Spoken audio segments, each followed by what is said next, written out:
this is loose, but I'll show you from underneath. Like this flap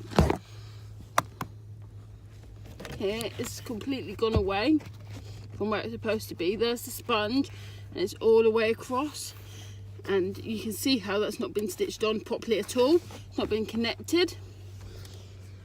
Go ahead.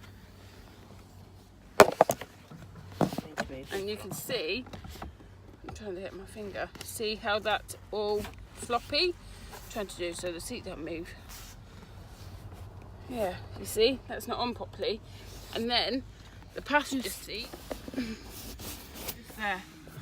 That is part of the passenger seat, and it is also creasing and coming away, which means that these seats were not put on properly in the first place.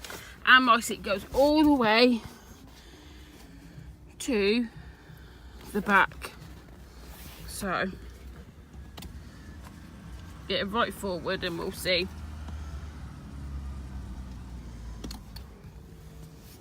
As you can see, it is done all the way to the back. It's unstitched.